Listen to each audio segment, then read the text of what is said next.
And so I had the in-laws in town this weekend. I think I told you this in a text message, but man, it's like, first of all, I lucked out, right? My in-laws are very cool. Like, we get along really well. But literally, my father-in-law comes down for the weekend with half a bottle of Crown Royal and travel humidor full of cigars. Just ready to go. he's making a weekend of it. Huh? Yeah, he was ready. He's ready to rock, man. So, that's hilarious. Yeah, we had a good time. Got a chance to take them out a few different places, and then otherwise just kind of chilled in the pool. I think, what was that, Sunday? Yeah, I think Sunday or Saturday night. Him and I jumped in the pool too, and just like smoked a cigar and hung out and stuff. So, yeah, it was a good weekend. Put a few miles in on over the course of the weekend. But those get harder to recover from after a while, don't they? Well, that's the whole thing, is like we had a pretty big Saturday. So then Sunday we had already had it sorted out that was going to be, just kind of a pool day. But I was like, nobody even wanted to drink much on Sunday because there'd been more than enough happening on Saturday. We still drank some, but it was, it was much more laid back for sure. Oh my gosh. That was the 4th of July party we had at your place. Was that 2 years ago? Oh yeah. Like the alcohol, the bottles, the cans. It was an epic amount of consumption. I think Hefe's wife ended up like getting up and graciously cleaning up everything at the pool. And I don't even know what she said, like 110 cans. It was something like just, it shouldn't have happened. And I don't remember if that was the record or not, but I know the record, I think, is 125 like cans and bottles around the pool. It's like you come out the next morning, it looks like the Rolling Stones had been there in 1975 or something. Right. I just remember but like I think I just laid on a pool noodle and just drowned in the pool that next day. Like, dude, I can't do this anymore. I am too old for this. This 4th of July was pretty good too, though. But we had a good time. But it wasn't nearly as crazy. No. It was just the right amount of crazy. So that's right. All right, man. Well, if you're ready, I'll go ahead and get this sucker started, man. We got plenty to talk about tonight. Yeah, we do. All right, let's do it. T-minus 10, 9, 8, 7, 6, 5, 4, 3, 2, 1, 0, and liftoff.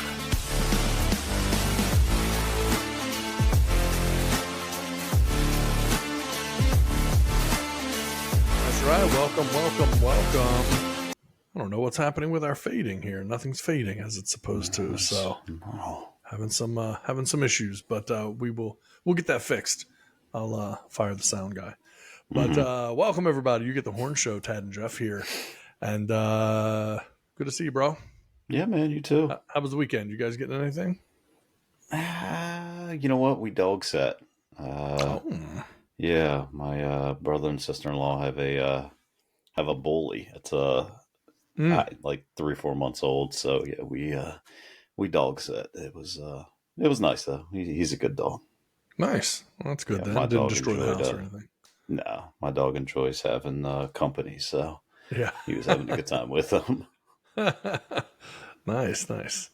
Well, we got a lot to talk about, man. And, we have a little bit of breaking news we'll touch on first, which I thought was this is a fascinating story. Penn National Gaming, which, they own, of course, the racetracks and all kinds of different stuff. And, they're big on online gambling and stuff. So a while back, they bought Barstool Sports. Barstool has tons of podcasts and shows, and they're really big on social media. And at times have been a little controversial. And so Penn buys Barstool. And now it comes out today that Penn is selling Barstool back to Dave Portnoy, who was the former owner and the founder of Barstool, selling it back to him. And almost simultaneously, it was released that Penn and ESPN are going to be teaming up for a new gambling betting thing called Bet ESPN. And so, first of all, it's crazy because, you know, you look at the deal between Penn and Barstool, it hasn't even been that long. I mean, gosh, within the last year, I Yeah. believe. And then, you know, they So I think bail they on had it already. they initially bought That's true. They did own a 36% stake or something, and then later on bought the whole entire thing, which didn't go over well with Barstool's fans. They were not too happy, you know, considering them a sellout and everything. I mean, I don't get too much into Barstool content. You know, I'll watch some of their stuff online, like some of their clips. Who is it? Barstool Cat, is that his name? I don't remember. Barstool Big Cat, yes. Big Cat, and then PFT commenter, which is so funny that dude has made such a career. He literally was a Pro Football Talk commenter. Yeah. And has turned it in, and he's great. He's like, those two I can watch. Like those two, like I enjoy watching them. The other stuff, that's someone we need to have on the show. We need to understand how this happened. Oh, it's amazing. Yeah, and I think he's a big Washington fan, if I'm not mistaken. Yes, I think Commanders. Yeah. But I enjoy watching them. The other ones, I don't like. I don't get too much into the other stuff, and I know a lot of people do. But yeah, that's it's a crazy deal. So from what I'm reading, they essentially just gave it back to Dave Portnoy. So they bought it for $500,000 or $500 million, and essentially gave it back to him for nothing, with the exception of if he sells again, they get 50% of it. What a deal for Portnoy. It's kind of crazy, right? It's like, so I'm looking at this and you figure, okay, they spent this money and he got something like $100 some odd million out of the sale. And then they have it. And they give it back to him with just that caveat. Like, oh, well, we get half if you ever do sell it. He's already said, well, I'm not going to sell it. Like, I don't even. Why would I need to sell it again? I got everything I needed the first time I sold it, and I didn't have to give it back. But here's the big thing. So this became really clear to me, and everyone probably, that this had to be about ESPN, who's owned by Disney, not wanting to be connected to Barstool. 100%. And that's definitely a big part of it. But there is another part. Penn and ESPN, that deal is worth $1.5 billion over 10 years. Penn is paying ESPN $1.5 billion over 10 years for this partnership. So now you look at it and you go, okay, so they didn't even raise any money by selling back. So now they just spent $1.5 billion with ESPN. They have to be incredibly confident that this is going to make it make sense, because you spent hundreds of millions of dollars to acquire Barstool, and now you just gave it away for free to be able to have the right to spend $1.5 billion to team up with ESPN. It's just crazy when you look at it from a business perspective. I mean, it just shows you how much money there is in this online gambling. I never understood the partnership between Barstool and Penn Gambling. I never understood it when it came out that they were. I was like, okay, I mean, is Barstool getting into the gambling business? Like, I thought maybe, I don't know. It just didn't make any sense to me. Like, I don't quite understand how that translated to, to gambling. I didn't see the connection.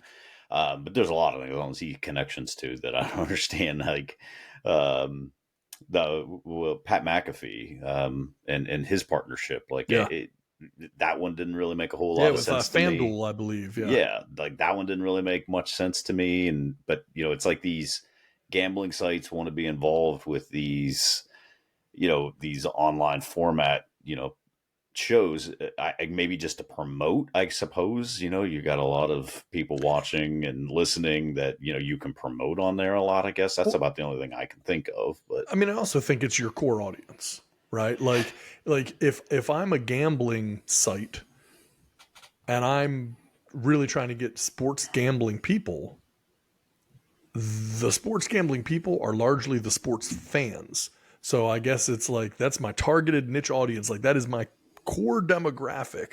So if I can buy into that, I can just hammer them constantly with, ads and everything else. And really, there's no cost to me to advertise with them because I own it. I own it. So I don't have to pay for advertising. Yeah. And I'm able to advertise directly to my core demographic. So yeah, it's very possible. They do so much other stuff on Barstool outside of I feel like sports is really secondary to a lot of stuff that they do. I mean, they do some good, they do some good interviews with, sports people, but they're not talking betting lines and things like that. No, they're definitely more about entertainment. Yeah. I mean, so, but whatever. For Disney for ESPN, this makes a lot of sense. I mean, love or hate ESPN, and I'm very indifferent to ESPN. I will, watch football. I'll maybe watch, NFL Live. Outside of that, I'm really not watching. However, I will pull the app up to check scores, check stats, things like that. They're still my go-to for that because they do such a good job with that. Their on-air stuff, I don't really care about outside of actual live sports. So this makes a lot of sense if they're looking to get into the gambling business, if they can spin their ESPN app into ESPN/gambling app. It makes a lot of sense. I mean, to me, I don't know. What do you think? I think it makes a lot of sense. That makes more sense to me than Barstool, but. Well, it does. Here's the thing that I think is funny. I was kind of thinking through this ahead of the show, and it's kind of, you have gambling, which is heavily regulated, and you have network TV, which is heavily regulated. Barstool, more from the internet and social media space, not at all regulated. No. And if anything, that has hurt ability to make certain deals and things like that because there might be one individual show on Barstool that somebody found really offensive, and these big brands, they're staying away from that type of stuff. Nobody wants to take any risk. And so there was an interesting quote, Dave Portnoy on Twitter. I guess are we calling it X now? I still call it Twitter.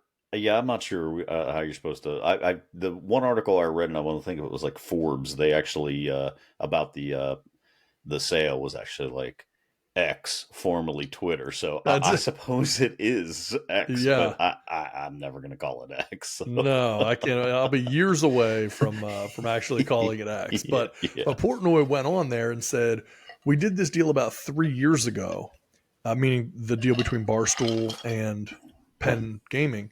He said, we did this deal about 3 years ago, and I think both parties were like, we're going to take this thing to the moon, Portnoy said. And I think we underestimated how tough it is for myself and Barstool to operate in a regulated world where gambling operators, the New York Times, Business Insider hit pieces are effing with the stock price.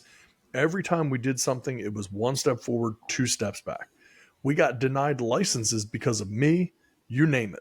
So the regulated industry probably is not the best place for Barstool Sports and the type of content that we make.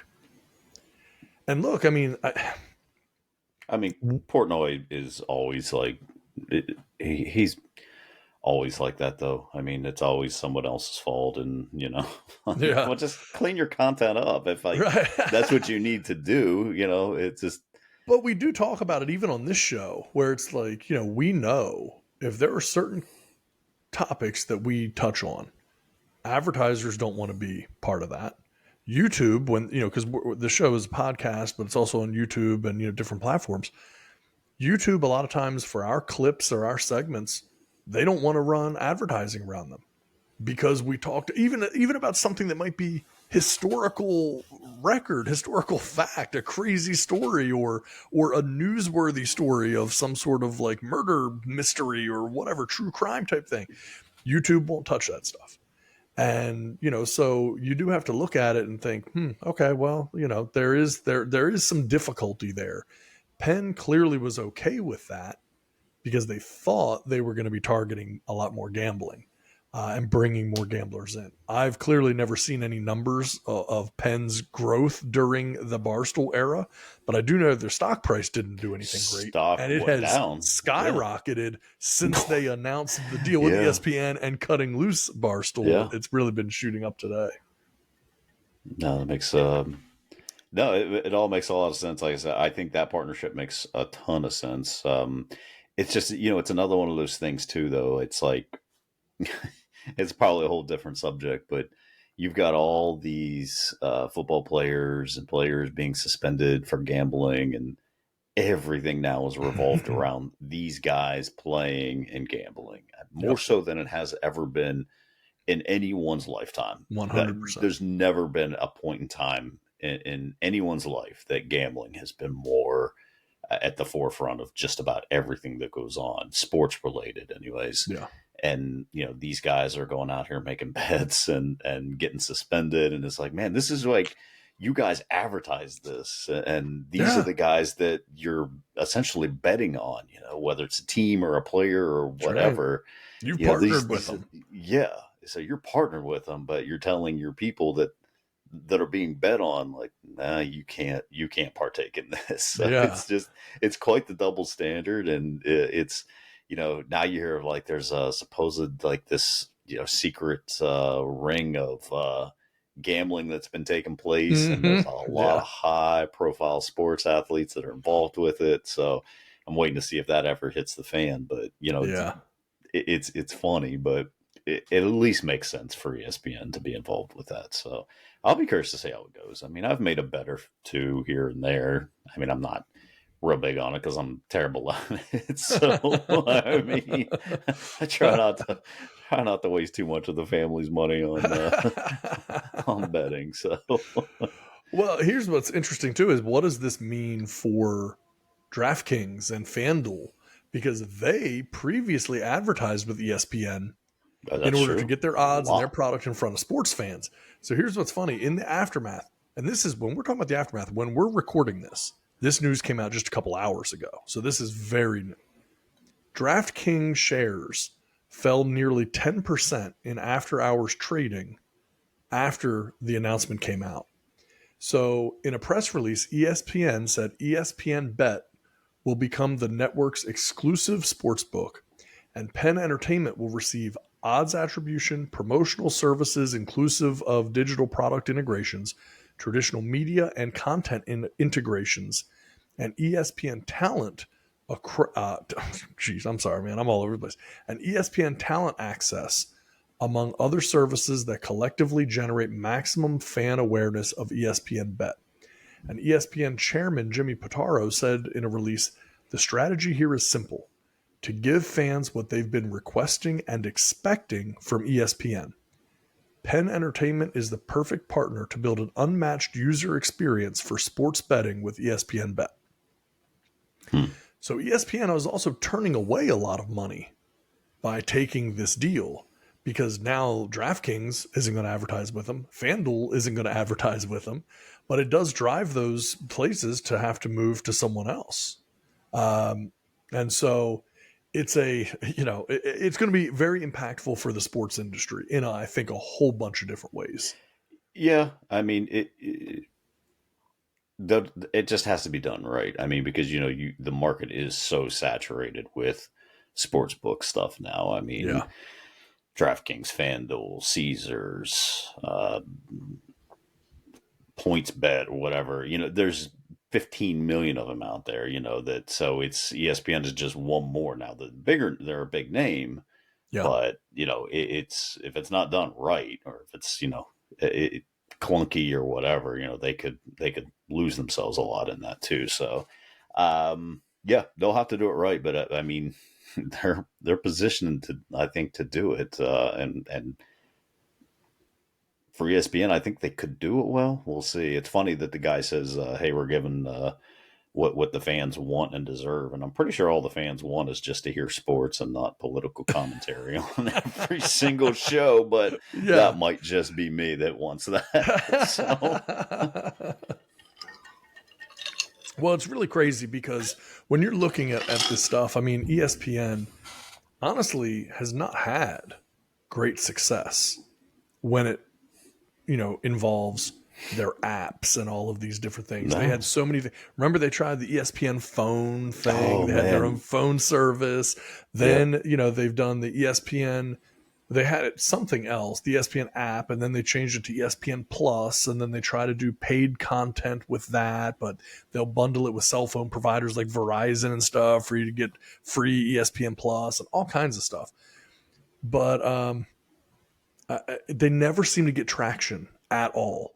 Like No, I don't think ESPN so, seems to be one of those things that's almost like, we did a story a couple months back about the death of AM radio in cars and stuff like that. Cars getting rid of AM radios.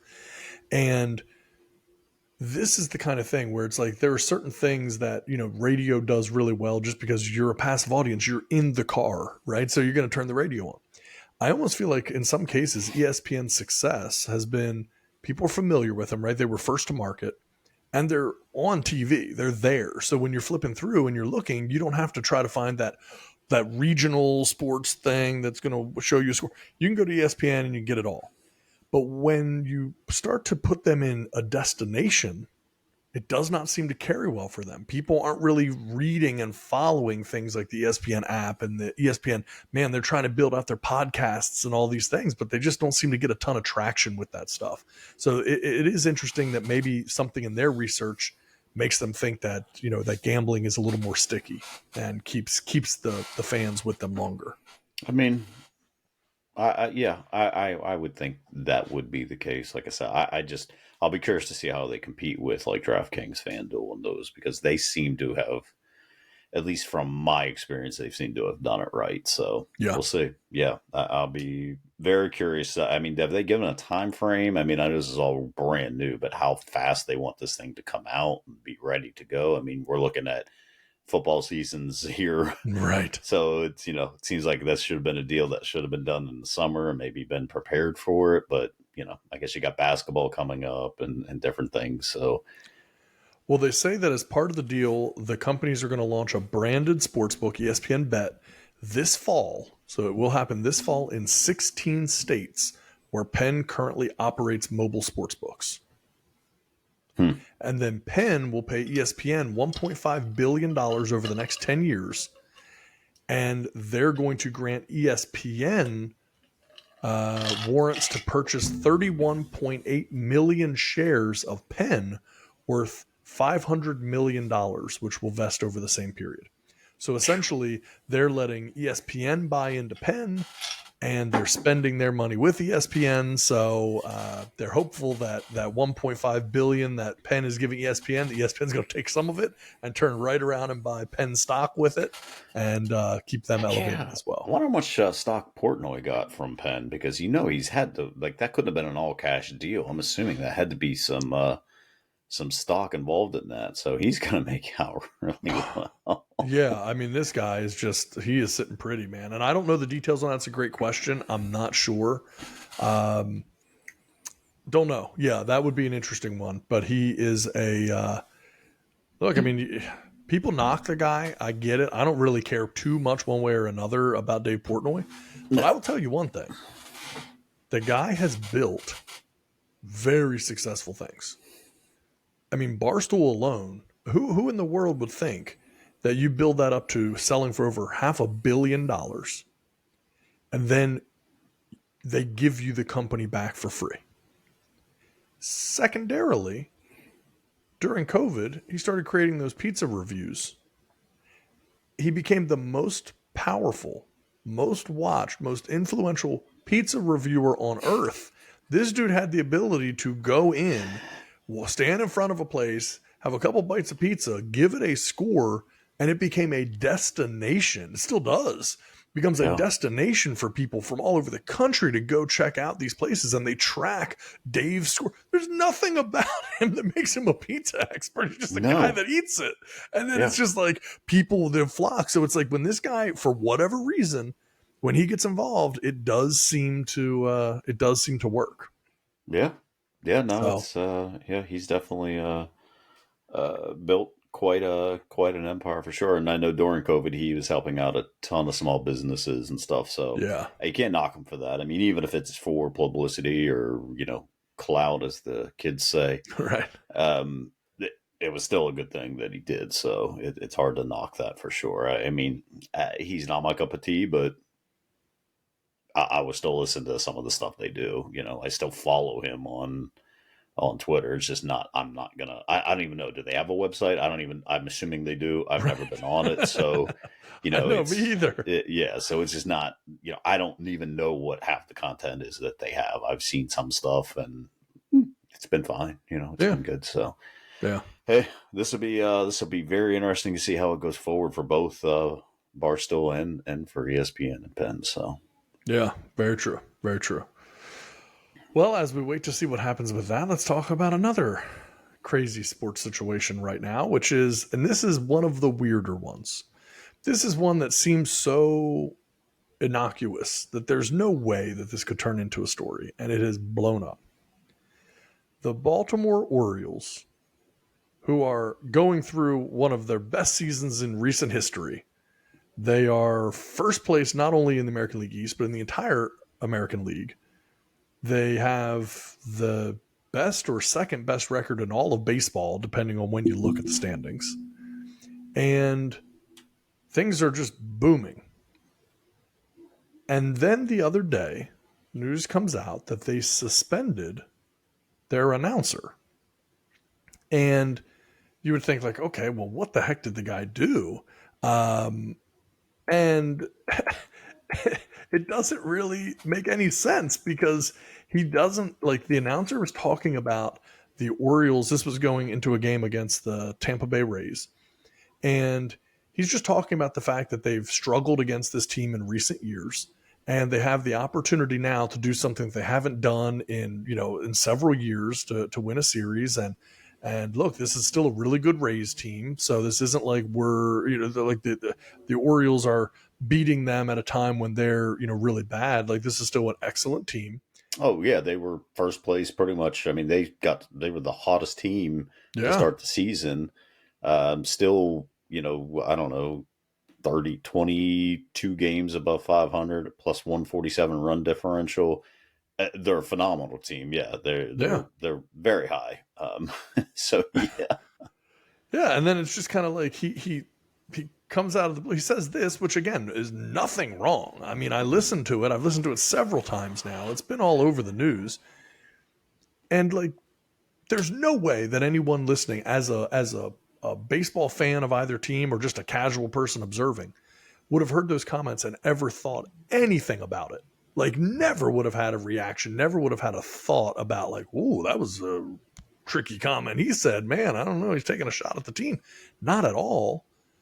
And then it turns out he was suspended by the team, which the team has now kind of come out and claimed that they didn't really suspend him and that they look forward to hearing from him again soon. So it's just a really weird situation. The guy's name is Kevin Brown. But, the most comment that the Orioles have said is, we don't comment on personnel matters, but we look forward to hearing Kevin's voice soon. You could hear it anytime you want. He is the announcer for the team. Like, what is the issue? Like, why would you not hear it every day? Right. Every He's time the play-by-play voice. He came in 2022. He's worked for the team in a variety of broadcast capacities since 2019. And he's done work for ESPN as well. And so, yeah, he called the end of the team's series against the Tampa Bay Rays July 23rd. And then he got moved to radio after that for a series against the Phillies. And then he's been off air completely since July 26th. And no one knew why. There hadn't been an announcement. He was just gone. No one had any idea what happened. It's the weirdest thing. I mean, like, I'm sure you've heard the video. Am I saying anything wrong here? Am I exaggerating this in any way? I listened to that thing 3 times because it was I can't remember maybe it was Awful Announcing who put the tweet out about it, and they're like, these are the comments that got Kevin Brown suspended, and I'm like, oh boy, oh, what did he say? Yeah. And I listen, and I'm like, I must have missed it. Right. Is this the whole clip? Let me go back and listen again, and then I'm like, I don't hear it, and then go look through the comments, and then nobody else is like, "Oh, it's this." Everyone else is like, "What am I missing?" Right. And it was graphics up on the screen that he was literally just reading. It's like, so it was the whole, production team, everybody like put these graphs on the screen, and he's Yes. literally just reading. Like how? So you're just upset because.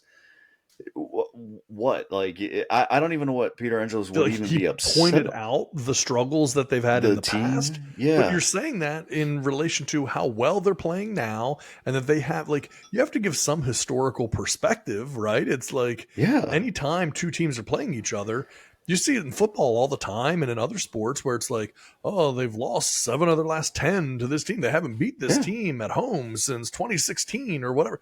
That's all the guy did. And he's saying, like, this, what a great year this is, what a different year for the team, and all of this stuff. You got to have some historical perspective on it, or it doesn't, like, who would care? Now I've heard a lot of stuff come out that like they're not allowed to talk about former players.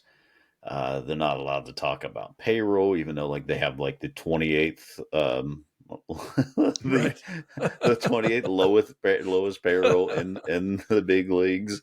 It's just very weird. But Angelos is like, man, he is one of those guys that he just seems so petty. I mean, that was the whole thing when Washington Nationals came in, and they there's a sports station in the DC, Virginia, Delaware area. It's called Masson and Mid Atlantic Sports Network, which is owned by them.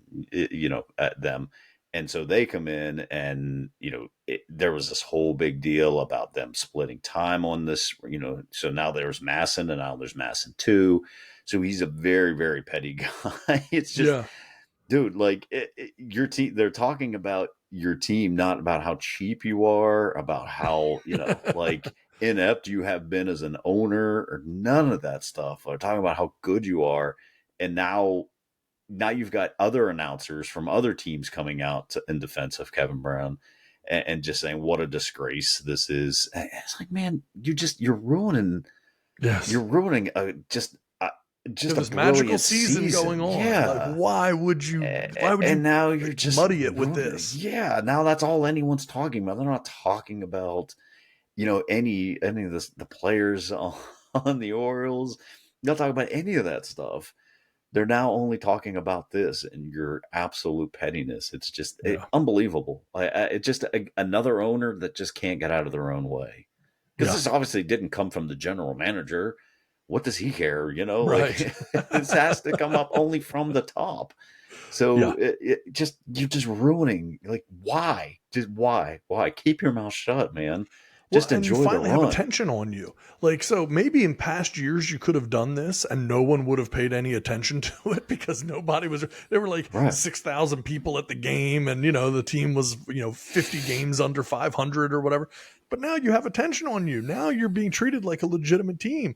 You can't just randomly make these crazy moves and just think that people aren't going to notice it anymore, because they do. You're in the big leagues now again. So pay attention. So strange. Just stupid, man. Like I said, you're just a season that you haven't had in 20 plus years, and this is now the only thing people are talking about. Not the fact that you're beating the Rays, not the fact that you're in first place, best record in the league. They're talking about you and suspending a guy because he pointed out facts that were on a screen. He was just literally reading words on a screen. And you suspended him. And now coming out and saying, like, no, he's not suspended. Come on, man. Like, just stop. Yeah, just call it what it is, man. I mean, just and maybe even, I don't know, consider owning up to the mistake. Like maybe just say like, hey, you know what? I mean, this will never happen, by the way. But No. maybe like, hey, you know what? There, whatever, overreaction. Yeah, we were so excited about how the season's going, and we, you know, whatever, we misread that situation, and we shouldn't have done anything. But you know, the only reason that this dude is going to be brought back is because it's become such a big story, Yeah. and they're getting hammered for it so badly. Yeah. Outside of that, who knows? He might have been suspended for the rest of the season or something. You know, you Might have just don't know. let him go, fired him, and now like, what does he want to be there? Like, you know, Right. one of the other announcers guys, and it was a Mets game, and I don't forgive me, I don't know if it was the Mets, but you know, play-by-play guys or not, but you know, he was like, there's 29 other teams that would love to have this guy, you know, so if you don't want him, there's 29 other teams that would love to have him. Yeah. I mean, and here we are, like, you know, again, Orioles already have 70 wins, and we're talking about an announcer. Most people don't even know who the announcers are. I mean, unless you are a major fan of the team, now everybody knows That's right. who you know who this guy is. Hey, It's just, this might be a great little come up opportunity for him, man. Now he's high profile. Absolutely, 100%. You know, we're not talking about you know, Adley Rushman or you know, anyone like that. You know, we're talking about Kevin Brown, and not the former pitcher Kevin Brown. No, not the former pitcher. Not at all. Well, it's funny because you know Peter Angelos is in like very, very poor health. I think he's still alive, but he's in very, very poor health. The team is really being run by his sons now, and so there's an insider in Baltimore that says that he has reliable source that Kevin Brown's currently suspended over a comment he made again during the Rays series. That comment was, the Orioles have won more games against them this season than the last two combined. And apparently, John Angelos, Peter Angelos' son, did not like that comment and took action and suspended him indefinitely. And there you have it. Wow. And in fact, I actually have. Should we play a clip? I have the clip. Play the clip. Should we play the clip for people? I don't want people sitting here and not knowing what we're talking about, so they can choose their own reaction to this. See what we see. For the Orioles, Brandon Hyde has felt like this has been maybe the toughest ballpark to play in, but the Orioles have a chance to do something special today. They've already clinched at least a split in the series, winning 2 of the first 3, and they could pick up a series win behind Tyler Wells today. It's been a minute. The Orioles split a 2-gamer with the Rays in June. They had lost their last 15 series here at Tropicana Field. You have to go back to when our now colleague Brad Brock picked up the win in the series finale, June 25th, 2017, the last time the Orioles won a series here at St. Pete. Already got 3-2 at the Trop this year after winning 3 of 18 the previous 3 years combined. It is a stark difference, Ben, and it is not a bad Rays team. It's not like all of a sudden the Rays became slouches in the American League East. They've led this division every day, but now 2, and the Orioles once again are back alone in first place. Yeah. That's the whole video. So annoying. It just, I mean, you listen to it and you're like, oh yeah, wow, cool. Yeah, they're doing really well this year. It was not like, it wasn't even like, hey, they sucked so bad for so long. They finally. Yeah, this team was a laughing stock. This team was a joke throughout the league. Like, nothing like that. No, this team sucks way less than it did before. Thank goodness. Yeah, man. I don't know. It's just terrible. Just the level of, I mean, just it's so weird. It's so weird. Yeah. Well, I got news for you. You know, we just saw recently Dan Snyder sell the Washington Commanders. The day is coming, and Baltimore fans definitely hope it will be, that the Angelos family sells the Orioles. It's gone on for a long time, and there have been some good times and bad times, right? It's not quite like the Commanders where Dan Snyder it just stayed downhill. There have been some good times, you know, in general for the Orioles over the years, but very inconsistent. You know, I mean, they played, 20 16 maybe in the American League Championship Series. And I actually went, and and then before that they were in the wild card, and I was there as well. So like, I mean, again, we've talked about the show. I'm an Orioles fan, and so I know in this particular instance that like the fan base for a long, long, long time has been praying that the Angelos family would be willing to sell that team, and they just haven't been. And so, we'll see what happens in the future, but it's just crazy. But hey, listen, maybe Kevin Brown's gonna be able to parlay this into something even better for himself, right? Yeah. So just gotta hope for that at least. Yeah. Got the world. The world's his oyster right now. He should take advantage. Sure is. Yeah. All right, so let's get off of some sports stuff and let's talk about some other interesting things that I have found and that I thought would be worth talking about. Actually, I got one more sports thing. I just have to say this one. I saw it today. It doesn't have to be a long conversation, but I saw it. We got to talk about this. Soccer, and I hope everyone didn't immediately turn off their devices when they heard that word. Threw their phones out the window and no thanks. But soccer. So the U.S. women's national team just lost in totally unexpected fashion, totally shocking, disappointing loss for them. People were very surprised at the way it went down and when they got bounced and and got kicked out of the World Cup.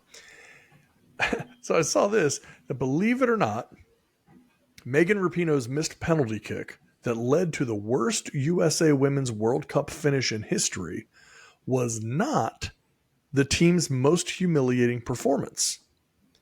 In 2017, the U.S. Women's National Team thought it would be a good idea to play Dallas's under 15-year-old boys team. Boys under 15 years old. The U.S. national women's team lost 5-2 to under 15-year-old boys in Dallas. They lost 5-2. So, yeah, I just thought it's interesting too. I saw something today. We're not going to go too far down this road because for a lot of different reasons. But they were talking about equal pay, this concept of equal pay. And they said that essentially what happens is the U.S. women's team earned a little over $3 million and the men's team earned a little over $13 million. So then they add those all together. It's like $17 million. And then they divide that $17 million equally among all of the players, male and female. Now, how exactly is that fair? It's almost like in a restaurant, right? Like if I work at a high-end restaurant, I don't want to be sharing and pooling tips because if I'm really lazy and I don't work hard and you work with me and you're a hustler and you're out there, like you're the one that should make that money. If I got $5 in tips and you got $500 in tips, should we have to split it equally? Like it doesn't make any sense. Like, no, you should make what you're worth. Like that's your value. It's like if you're a salesperson, you're not sitting there saying, well, guys, let's all just split the total commission. Yeah. No, you're going to make what you sold. It just makes sense to me. That concept is so bizarre to me. It's no different than like, going to a restaurant and, hey, let's split the bill. And, I'm ordering, the A5 Wagyu steak. Right. 2 of them, and you're getting, a cheeseburger. Yeah. Well, yeah, I got an order of mozzarella sticks and you ordered lobster thermidor. And it's just like, oh, what's the bill? Oh, we'll just split it down the middle. It's like, what? Why? No. Why? Who does that work for? No one. and considering the revenue that the women's World Cup brings in compared to the men's, it's you know what? Let them do it. It's not my money. I don't care. Yeah. Split it however you want to split it. It's just amazing to me that like everyone's afraid to be like the guys are afraid to speak up and be like, wait, no, that doesn't make any sense. Yeah. Why would we do this? You know, we bring in way more money. Why would we need to split this? That'd be like the WNBA players, you know, wanting LeBron James's salary. Right. Like, well, yeah, because you can't say like, oh, we both play soccer. Well, they both play basketball. Right. So, okay, well, LeBron makes, you know, or Anthony Davis making, you know, in his contract extension, making $63 million for the next 3 years. So, okay, well, so now we'll take his, and then we'll take, you know, Elena Deladon's salary. You know, she probably makes pretty much, you know, probably close to $1 million. Let's call it $2 million. So that's $65 million. So we'll just split it up between the two of them, 50-50. Yeah, does that make any sense? No. Then why would it make sense for the women and the men's soccer team to do that? Like, it's just unbelievable. No. And also, just for the record, Elena Deladon makes $235,000 a year. Oh boy, I was off just a bit. Yeah. Oh, boy. She signed a 4-year, $899,000. Sorry. Okay. I'm going to get this. She signed a 4-year, $899,480 contract with the Washington Mystics. That's an average annual salary of $224,870. All right. I can't Keep in mind, she's one of the best. She's one of the very she's best. probably on the tail end of her career. I was trying to think who the other. I don't think it matters. I don't think it matters. I mean, there's what's the highest salary in the WNBA? It's got to be $2 million, at least $1 million, right? Well, we're gonna find out. Highest WNBA salary for 2023. 3 players will earn a league high. This is a WNBA Supermax salary. Only 3 players in the NBA. $234,936. That was way off, huh? Two so franchises Elena is actually making way above league minimum. So, oh yeah, 2 franchises will pay their top earning players less than $200,000 for this year. Huh.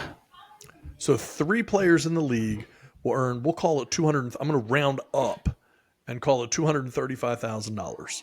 That's Supermax salaries.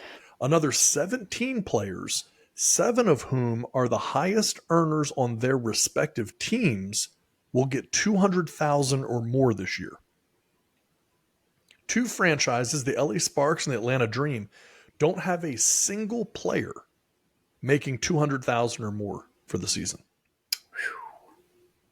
The way ESPN promotes it, you would think these people are like making just ridiculous money. Yeah. I mean, they got power rankings. Like every ESPN update is about something that's happened in the WNBA. Right. So they're really pushing it. So I mean, hey, push it. I don't care. I mean, I don't know that you're ever going to get me involved in it, but well, here's what I don't understand, just from a consistency perspective. If I'm a bench warmer player in the WNBA, I'm presumably making, I don't know, $80,000 a year, something like that. Clearly, if the best of the best Supermax players, only 3 of them making $235,000, the worst players have to be making $80,000.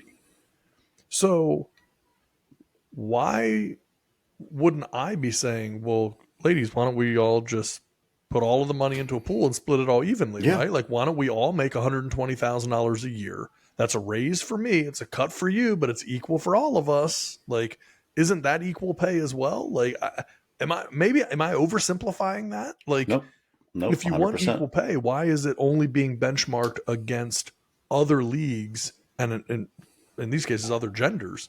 But like, why isn't it also being just applied to your own league? Yeah. And maybe there is a reason. Like, legitimately, I'm saying this. It sounds controversial. When I'm hearing myself say it, it sounds like, oh boy, people might not like this. But I also don't know why. Like, what would be like? There'd be nothing. Doesn't it make sense if it's equal pay? Isn't it equal? Right. I mean, then then everyone else should follow suit too. Yeah. Yeah. I mean, just like Udonis Haslam's going to come back for his 46th season, and he's going to make the same amount of money as Jimmy Butler. So, yeah, makes sense. yeah. I mean, Why like not? we've seen it, right? We talk about it in the NFL all the time. Like the rookie deals are slotted now, so that way you don't have guys that can try to hold out and try to get more money. It's all slotted. You know, we've talked about it on this show multiple times that the NFL could really solve their issues with incentive-based contracts with slotted salaries. So if you're a quarterback, you get paid X, that's your salary. Wide receiver, running back, and then everything else that you get paid is based on incentives for performance. Makes the most sense. Sure. No one will ever do it, but it makes the most sense. No, of course not. No, because everyone just wants to grandstand and do everything else. So, I mean, it's like, and the fact that the men went along with it because they were so afraid of being just shut down and labeled, sexist, everything else. Like, it's just, it's unbelievable. Hey, I don't care. You want to split the money with them? It's no skin off my back. I just, it doesn't make any sense considering who brings in more revenue. It's just, like you said, it's just, it would be me doing nothing, you doing everything, and then I'm getting paid the same. Even if we do the same job, if you just do the job better than me, or you bring in more money than me, why wouldn't you get more of the cut? It just, I mean, I don't understand. More valuable to the business, right? Therefore, you're going to make more money. So then, wouldn't it just be on like everyone else? The fans. Isn't it more on the fans than it is the players at that point? Right. Like, oh, you'd rather watch men play soccer than women play soccer? Well, I mean, I'd rather not watch either of you playing soccer. Right. But if I had to watch, gun to my head, I mean, I'm probably going to watch the men play. I mean, I don't even know when the Men's World Cup is. Is it already over? I literally have no clue. I didn't even know the women's was going on until I saw like they were, a penalty kick. I don't know. They didn't even weren't even going to make it to the round of 16 because of something and barely made it in. And I was like, oh, World Cup's going on. Okay. Yeah, no. So no, I spend most of my time actively avoiding knowing anything about it. Like, you're not going to, if somebody comes up to me and says like, hey, what was the score of the World Cup last night? You couldn't, if you came up and you were just like, you spoke in, I'm trying to think of an incredibly rare ancient Hebrew type of language. Like there would be just zero. It's equal to me that it's like you spoke with a forked tongue. Like there's no way that I would understand or have any way to talk back to you or respond with that question. I don't know. I have no idea. It's like, it would be like if you came to me and said, hey, did it rain in China today? Well, why would I know? Why would I care? That's going to be what my response if you ask me about soccer. Yeah. Here's the thing. That's soccer in general. I have to admit, maybe I have a little bit of gender bias because I care even less than that about women's soccer. I mean, it's just, than I do men's soccer because here's the thing. At least men's soccer now, there's Messi, right? And like we've talked already on this show about the impact that he's had in soccer. And there are going to be a lot of people that would feel that way. Like, I don't really care about soccer, but boy, the biggest star in the world came. Like, okay, I might notice what he did or notice the score of a game. There's no one in female and women's soccer or women's basketball that I'm going to pay any attention to unless something bad happens. Or unless Messi decides to become transgender and play on the women's team. There you go. Then I'm going to watch just to see what happens. Then I'll have to check out. Yeah. And I think there's a good chance that I'll go on an ESPN bet and I would put some money on the U.S. women's national team. I don't know what the odds would be, but they'd tell me, and I would place my bet and feel very secure. Place my bet on Lena Messi. Yeah. So anyway, man, I don't know. There's a lot of weird stuff. That was a strange one for me. So, but anyway, didn't want to go too far down that rabbit hole. We already did, but now we're going to go in a completely different direction. I don't know if you've heard about this story or not. We have not talked about this on the show before, but I've been seeing this story for a little while now about this company that's been buying up land around U.S. military bases. Do you know about this? Have you seen this stuff? I mean, you know it because I sent you the article, but I didn't know if you had seen it. Not prior to this, no. So I'd been seeing this for a little while, and there's a company, and they're buying up all of this land, and I'm talking about they've now purchased 52,000 acres of land near a California Air Force base, and it's Travis Air Force Base. They've been buying the land since 2018. Now, no one knew who this company was. So first it was no one knew who was buying up this land and why. They're buying it all around this Air Force base. So then they start doing this investigation. They find out it's a group called Flannery Associates. They've invested more than $800 million on 54,000 acres of land surrounding Travis Air Force Base. Here's what's crazy. They've been dramatically overpaying for the value of that land. So people that lived there were just like, oh, cool. Yeah, like somebody wants to pay me that much. Like, okay. And they don't know. They think it's a normal company, right? Flannery Associates. They're like, why would I think that's anything? So they've been buying this up. So then people start investigating. Who's this Flannery Associates? Legal representation for Flannery says the group is controlled by, quote, U.S. citizens with 97% of its capital coming from U.S.-based investors. But after 8 months of investigation, federal officials can't confirm or deny this to be true and have still not been able to determine exactly who is backing the company. So the so-called mystery company has been ramping up its purchases since the beginning of the year, prompting a federal investigation into its intentions. And the Air Force's Foreign Investment Risk Review Office is currently investigating Flannery Associates. And they have no idea. They don't know. Is it tied to a foreign, entity, an enemy, nation? Like, no one seems to know what in the world's going on. Oh, and it's pretty fascinating. Go ahead. No, I was going to say 100%. This has got to be Chinese based. This has got to be, right? This just has to be ties to China. 100%. Yeah, because they've already bought up farmland. They buy up a ton of farmland in America. So, it's crazy too, because this isn't the only land purchase that's been happening around military bases recently. So a few months ago, a Chinese-owned group called Fufeng Group, which, Flannery Associates, I get. Fufeng Group, I have to say, you weren't exactly trying to be under the radar. For sure. But they were buying it up in Grand Forks, North Dakota. They were buying 300 acres of farmland near the Grand Forks Air Force Base. It raised flags about potential spying and was ultimately shut down after pushback from the community. Then there was another project. It's currently delayed in Green Charter Township, Michigan, following similar pushback on a proposed plant by Chinese electric vehicle battery maker Gotion. Nearly 384,000 acres of agricultural land in the U.S. is controlled by China, and the rate at which they are purchasing land is growing exponentially, the USDA reports.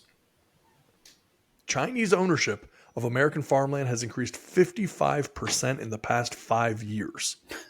Almost 75% of it is located in the South and about 16% on the West Coast. But why would you be buying it up around Air Force bases and military bases? Like, come on, man. I mean, we gotta be conscious of what's happening around here, right? How does this not already be something that, like, the military wouldn't already have in place? Like, if you own farmland or you own land around a military base, how is it not something that has to be?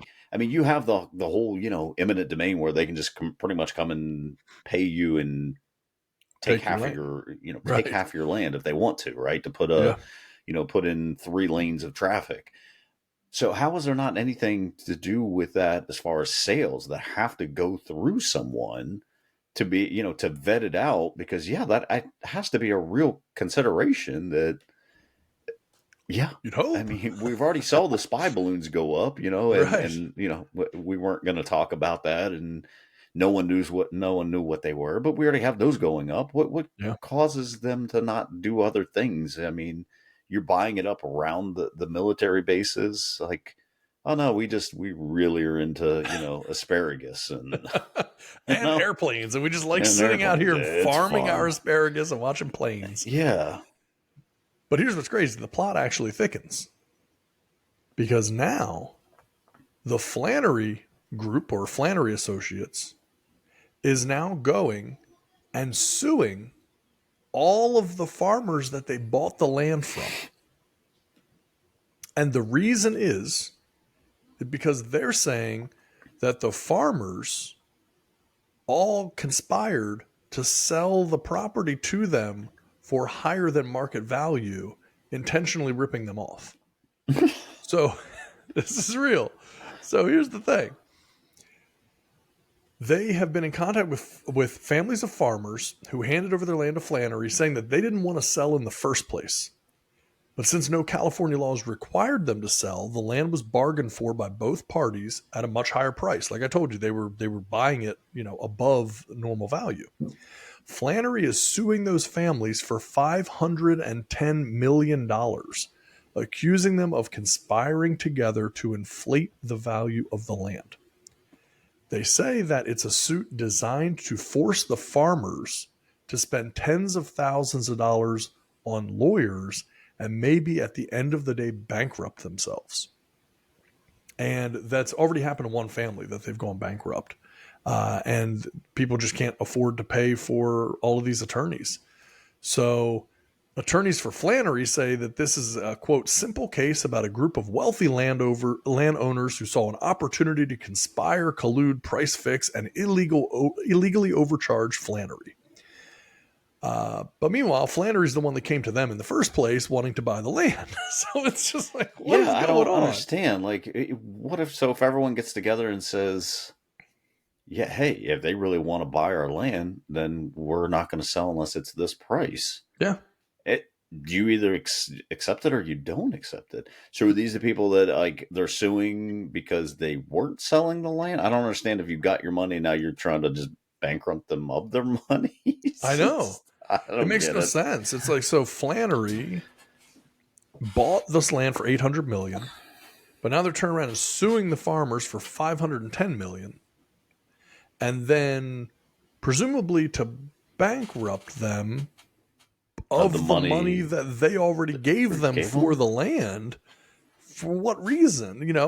Like, they're not going to get the money back unless that is the plan, which is that, like, I mean, Flannery already has the land. So, like, what's the issue? Is it going to be that you're trying to get the farmers to give you some of the money back just to kind of as a settlement to make it go away or something? I don't know. It's incredibly weird. Yeah. But you have all of this land being bought up around military bases, which is already not cool. Then, and the company's paying beyond top dollar for the land.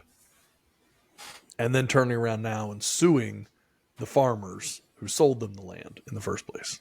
For conspiring to, like, just don't buy it. I don't understand. You agreed to the price. Like, I that's odd. I'm sure there's more in depth as far as what they're saying, but was there not an option not to buy it? Right. What was it like? Yeah. Well, you had to. I have to buy it. So, well, I mean, here's the thing. This Flannery Associates, they now own land on 3 sides of Travis Air Force Base. So they have almost completely surrounded the Air Force Base. They haven't said what they're doing with the land or anything. Nope. Haven't said a word. I mean, again, the government doesn't even know who owns the company. Like, they don't even know what this is about. How is that not a thing? It just, the ineptitude sometimes just is mind boggling. Like, how you can think of everything, but somehow not, hey, if you're going to sell your land, if you're going to live here, you have to run this by us. So someone has to look into this. If we don't know who these people are buying this, you're not selling it to them. Yeah.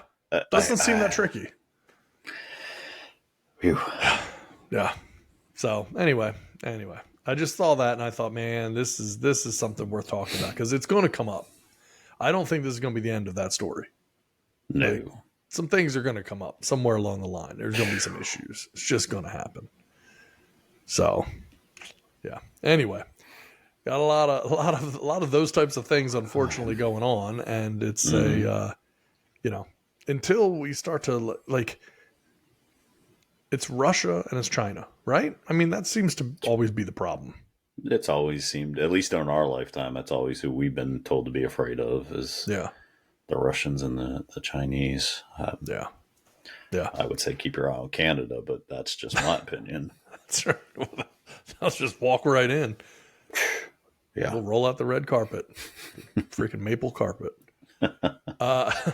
Well, here's the thing. So now when we're talking about, airplanes and military bases and all of this stuff, for the third week in a row, I'm going to talk about a horrendous airplane story. You were not on the show. You were on vacation a few weeks ago. Hefe and I were talking about this. People in Las Vegas were trapped for hours on a plane on the tarmac, sitting there. It was between 111 and 115 degrees outside. People were passing out on the plane and having to be taken off the plane. They have medical emergencies and stuff. Then there was another one that we talked about last week. Not to be outdone. 7 hours in unbearable heat with no food or water available. That's how one Connecticut woman is describing her experience with the delayed international flight that ended up being canceled. And now the U.S. Department of Transportation is investigating. So this was the ladies from Connecticut that actually had done all of this, right? But because she's put a video out on TikTok and it's exploded and everything. But her and passengers are seen in this video. They're at Newark International Airport in New Jersey. Their flight was delayed for 7 hours. It was canceled at 1 a.m. They were stuck on the plane for 7 hours. They said that it was originally around 70, got up over 80 degrees on the flight. People started having all kinds of issues. They said, we noticed it was getting hot. The air conditioning wasn't working. So here's what happened. They got on the plane. Plane was really hot. They started down the tarmac. But then they had to wait. Air conditioning wasn't working. Plane headed back to the gates. Mechanics jump on. Problem seemed to be fixed. They're waiting to take off. Starts getting hot again. Captain comes on, says they're going to be going back to the gate and getting off the plane. That process took over 3 hours. And they did not even get offered water. Oh my gosh. By the flight attendants. Now, it is FHA law and United in their own books says that anything delayed, I think it's 90 minutes maybe. I'll double check that. But it says United will provide adequate food and potable water no later than 2 hours after the start of the tarmac delay. And they just never did it. So then, because the flight was eventually canceled at 1 a.m, they had to find hotel rooms and book new flights and everything else at their own expense. So that was over $4,000. They got a $400 voucher from United. Gosh. They're going to Rome. This is an international flight. So you're going on this huge vacation to Europe and you've already lost a day of your trip, thousands of dollars in fees, and you haven't even left New Jersey yet, and you've been sitting on a plane cooking for hours. Unbelievable. I mean, like I've talked about this. I've had some rough flight experiences, just with delays, being stuck on the plane and stuff like that, but nothing like this. Nothing for 7 straight hours that I can't get off the plane. I mean, have you had anything like that happen? I know you don't fly a ton, but you've definitely flown, and you've definitely had. So T-Rock and I, on the way out to Vegas one year, we had a crazy early flight, I think, and it was actually one of the connecting ones in Kansas City. Normally, we would try to get direct flights out there, and the plane, we ever actually boarded the plane, but the plane was late, didn't come in, and then all of a sudden it needed mechanical work. And then it was kind of like, all right, well, if it needs mechanical work, go ahead and do what you got to do. So then I think actually that plane then ended up not being able to be serviced, so they had to bring in another plane. We had a pretty long layover, but it ended up being like, I literally thought we were going to miss our connector, because those things just don't wait for you. Yeah. Ended up being, though, we got into Kansas City, literally walked off of one plane, walked one like bay over, and got on the other plane where we're supposed to have just right to the next gate and jump 4 or 5 hours. So we got lucky. That's probably the worst one I think that I've ever had. Most of the other ones have been, I mean, pretty smooth, pretty fine. I mean, you get stuck sometimes waiting on flights to move through, but the kind of the areas we're flying out of aren't like, I mean, I don't know. Yeah, we're pretty much major hub.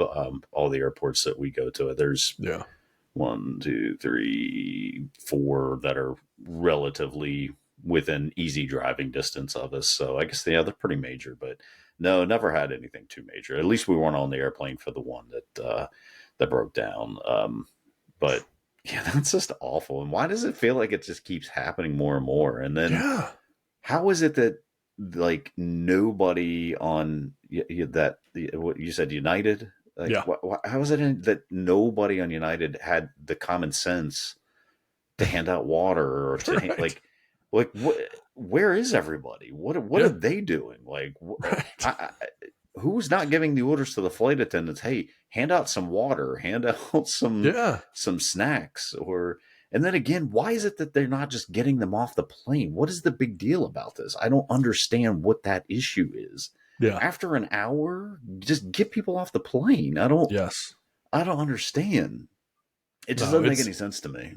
It's terrible, and it is so ridiculous. I mean, you can't, like, you're stuck, man. And that's when it's like you've made it so much worse. Like, I had a flight before when I was in, God, I don't remember, I think Denver maybe or something like that. And the flight was delayed and delayed and delayed. But I never got on the plane. It was just delayed. Just went to the Delta Lounge, man. Had some drinks, had some food, and hung out. It's like, it's not ideal. I want to get home. But at the same time, it's like, okay. But if I was on a plane and I can't even have water, I mean, that's a whole different experience. Like, my attitude on a delayed flight like that, but I can just spend the time in the airport, is very different than you're going to trap me on a flight for 7 hours in the heat. I'm telling you, I would probably, I think I would lose my mind. Yeah. Like, I'm not I think I would call myself borderline claustrophobic. Yeah. Like, I don't like I mean, I don't know who does, right? Like, I don't know anyone that just wants to be in the tight quarters with a bunch of people. Right. I just, there's certain places we go. I don't even know where we were. It was like this weekend. I was just like, man, there's just way too many people here. I think we're, I don't know, shopping, clothes shopping or something. And it was just like, my wife's like, what's wrong? I'm like, there's just too many people here. Like, I just, this struggle isn't fun. with that too. I just don't want to be around all these people. Like, right. Like, I'm not going to be bumping shoulders trying to find a $12 t-shirt. It's just, I'll just go home and order one. Like, it's right. So I couldn't imagine being stuck on a plane with all those people and for 7 hours. Bro, who can you go to the bathroom? How many times? Like, what? I know. I don't, unless I'm sleeping, there's never a time where I've gone 7 hours without having to use the bathroom. Yeah. I mean, I guess if you can't drink and you're just sweating, you're probably dehydrated. Oh my gosh, that's awful. Hey, speaking of flights, did you see they found that woman that was on that flight who was talking about that guy not being real? Did they? And that's great. So she is, she is a marketing exec. Her name is Tiffany Gomez or Gomas. And this chick lives in a $1.6 million home in Lakewood, Dallas. It's so funny. I mean, I don't know why they had to bring out like where she lives and how she lives. Exactly But, right. Here's her address. but yeah, but apparently, she claims that she didn't know she went viral because she went on a cruise that week. Then she went back to her $2 million home and proceeded not to to give a crap. That's not what it says. It's just like that was so funny because like they were like, "Who is this woman?" Right. We see this video and like, who is she? And nobody knew. And now all of a sudden they somehow. This is what, almost a month ago or more than a month ago this Just happened? of all the people in the world, somehow nowadays you can track people down. Yeah. Still, you can't solve crime a lot of times, but man, you can find a random TikTok person. Yeah. Apparently she's a big time marketing exec, lives in a almost $2 million home. Yeah, she's not just a random nut job. Yeah. Sheesh. And apparently now it's coming out that maybe it was over an AirPod. There's just this weird, like, she thought he stole an AirPod or something, and I'm pretty sure that's what she was forced to be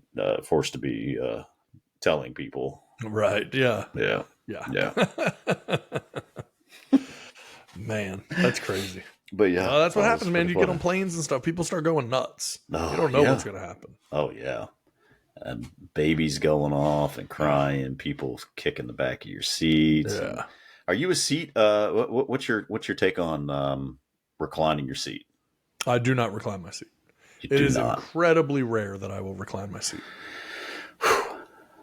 I'm a seat recliner. I will verify and make sure it's okay, but yeah, I can't set that straight. I mean, it's not like it reclines like 90 degrees or something, right. But just that couple of inches, it makes me feel like I got a little bit more room to breathe. So yeah, you're a straight up and down guy, ever. huh? Sometimes I will slightly move it back, but it's rare. Most of the time, I do not recline. Yeah. I just sit there in agony and contemplate all the life choices until I get to my destination. Yeah. Yeah. It's like, should I have paid for that upgrade? Right. And a lot of times I will say I will do that a lot of times. Not necessarily to first class or anything, but I will usually upgrade my seats to have more leg room and stuff like that. Like, that's good. No, I usually just go the cheapest route possible and say, I'll screw it. It's a 2-hour flight or 3-hour flight, and then it does depend. It does depend on the length of the flight.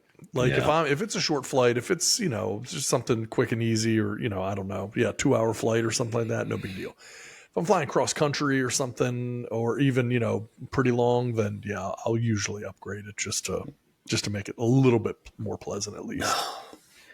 Even if it's just like the exit row or something where you have more room. So I'll try to do something like that. Worst case. See like all these old those old like pictures of people smoking on airplanes and like drinking the martinis lounge area.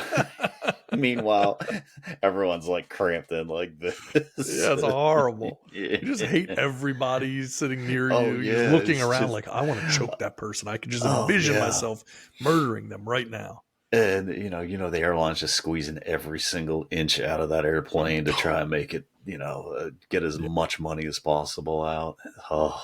It's just awful. No, I'm not a big flyer. I mean, I will. It's not like I'm afraid of flying. Yeah.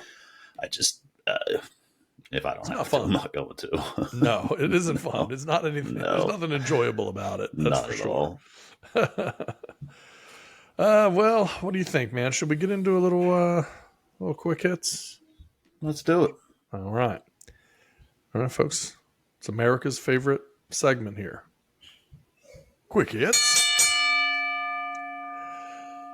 All right, we have a few different things to talk about in quick hits tonight, and I've been trying to determine exactly where I want to start because we got some good ones. And I think I figured it out. I think I'm going to go with this story here that I saw that I just thought was a pretty crazy story, historically speaking. This one, we talk nowadays about like the military. We were just talking about military bases and stuff like that, right? And everything that goes with that.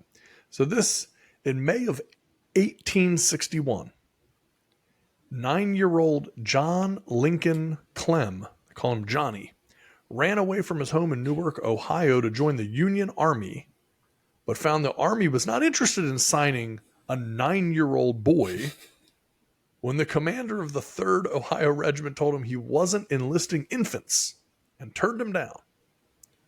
Clem tried the 22nd Michigan Regiment next, and its commander told him the same. But Clem was determined. He followed the regiment, acted out the role of drummer boy, and eventually was allowed to remain. Even though he was still not actually technically enrolled in the military, he performed camp duties and received a soldier's pay of $13 a month, a sum collected and donated by the regiment's officers. The next April at Shiloh, Clem's drum was smashed by an artillery round, and he became a minor news item as Johnny Shiloh, the smallest drummer.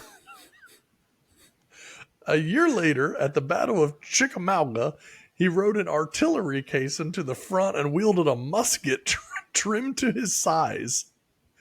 In one of the Union retreats, a Confederate officer ran after the cannon Clem rode on and yelled, "Surrender, you damn little Yankee." Now he's like 10, right? Johnny shot him dead. This pluck won for Clem national attention and the name Drummer Boy of Chickamauga. Clem stayed with the Army through the war, served as a courier, and was wounded twice. Between Shiloh and Chickamauga, he was regularly enrolled in the service, began receiving his own pay, and was soon after promoted to the rank of sergeant. He was only 12 years old. After the Civil... Now, keep in mind, so he's a sergeant in the military at 12.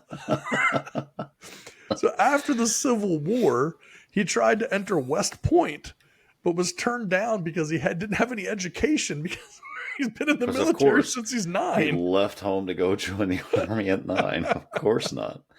And I guess at that time they didn't give you credit for life experiences like some of these colleges are doing now, huh? Yeah, exactly. He's like, I've already murdered people. I think I'm okay. I'm good. So he personally appealed to President Ulysses S. Grant, his commanding general at Shiloh. So this kid who fought at Shiloh was fighting under Ulysses S. Grant.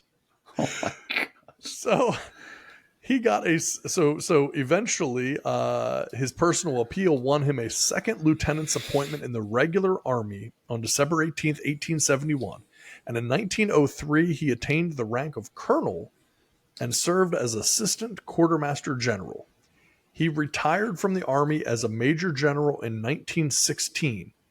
He served 55 years in the military. He died in San Antonio, Texas on May 13th, 1937, exactly 3 months shy of his 86th birthday, and is buried at Arlington National Cemetery. 55 years in the military. I guess he started at 9. Yeah, but you should be able to do a lot longer than that, really. Jeez. Why'd you get out so early? Yeah, early retirement, huh? That's it. 55 years. That's insane. Must be nice. This dude really took playing Army and war to heart, didn't he? Jeez, yeah, man. That dude is no joke. And what was his what did his parents do? They didn't try to look for him, like just like little Clem, he's gonna do his thing. Oh, he's gonna do his thing. I mean, of course, back then, I guess, getting married at 9, 10, 11, 12 probably wasn't out of the question. So they were like, he probably ran off and eloped. That's right. Found himself a nice girl, got married. Goodness gracious. Yeah. Jeez. Yeah, thought that was a pretty insane story. It's not very current or anything, obviously, but we're talking about military bases and all this kind of stuff. So I thought, okay, that one's pretty fascinating. Like, this is 9 years old. Yeah, we're talking about the Civil War, where a rusty nail is an end of your life. This dude's out here, cannons going, muskets going, everything going. Meanwhile, I take pause when I hear a car backfire because I'm like,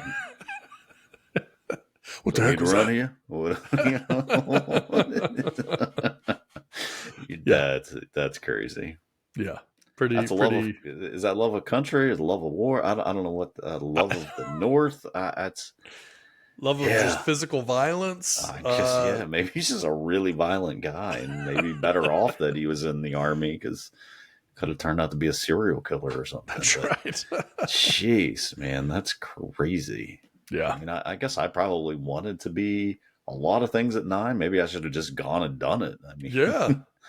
Don't let them stop you. Yeah, I want to play shortstop for the Pittsburgh Pirates. I'm just going to go walk on till it happens. just till they let me in the game. Yeah, man. I mean, that stuff is insane. It's funny how things have changed because, I saw something, gosh, it was yesterday or today that like from the time the Wright brothers, Orville and Wilbur Wright, figured out flying a plane to the time we landed on the moon, something like 65 years. Supposedly. Yeah, exactly. So think about that for thousands of years, humans could not fly. And then once we figured out how to get a plane in the air, it's only 65 years later and we're on the moon. It's like the speed, the exponential rate of things, growing and changing and technology and all these things is just incredible to think that you could build a spaceship within what is like less than 2 generations from the time that you first were able to put an airplane in the air. It's I had this conversation with my father-in-law. So my wife's grandmother passed away. She's probably going on now 2 years ago. I want to say about 2 years ago. She was weeks shy of her 102nd birthday when she passed away. Wow. And, at the funeral and we're just kind of sitting around talking and everything. I was like, the stuff she saw in that 102 years is amazing. Like electricity, running. You went from riding horses to being on a smartphone, cars, I mean, just everything, like the stuff that she saw, television, you went from colored television or black and white television to now color vision, and Technicolor and right. Just stuff that you'll never see. Like I don't know that we'll ever see that. Like yes, we are innovating and doing stuff all the time, but it doesn't feel like that, we're going from it's iterations on something that's already happening. They're doing pigeons to get messages out, and now she's sending a text message. It's just the stuff that generation saw is just, man. Like I don't know if she appreciated it. Like I guess if you're in that moment, everything's just kind of moving along, and maybe that's what it'll be. When I'm 100, they'll be like, "Geez, you saw the Atari, the Nintendo, and now people are getting killed in video games now." Literal murder happening all the time. So maybe it'll be, and maybe like we're just not recognizing what we're seeing in the moment. But I'm just like, man, what a generation, the stuff that they got to see. I mean, I would think it would have been fascinating. So gotta be. Yeah. You're right. It's unbelievable. And when you start putting it in perspective, I mean, it's just, it is hard. It's such a gradual change over time that, it's evolution, but that's the only way that your brain can handle it. Because I do think if you just went from riding a horse to all the way instantly overnight to, having smartphones and text messages and flat screen TVs, your head would explode. You wouldn't be able to manage it. I mean, we almost saw it happen in Back to the Future. For the people that believe that was essentially a documentary, this is where you see it happen. Like, it's very difficult to just jump around and deal with all of these different things. Yeah. I just thought it was just a crazy, like, stop and think about what all the stuff that they've seen. So yeah. Very true. All right, let's move on. Quick hits. I'm going to share my screen, and I'm going to show you a picture of a person having a bad day at work.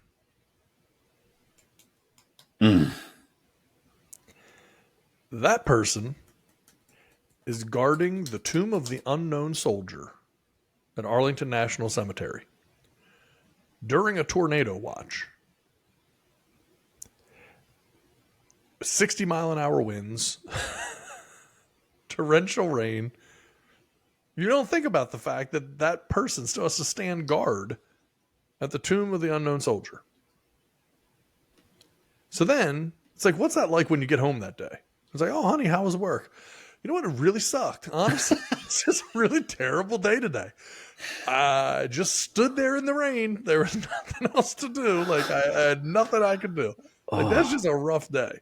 Because they say that, so they stand guard 365 days a year, no matter how bad the weather.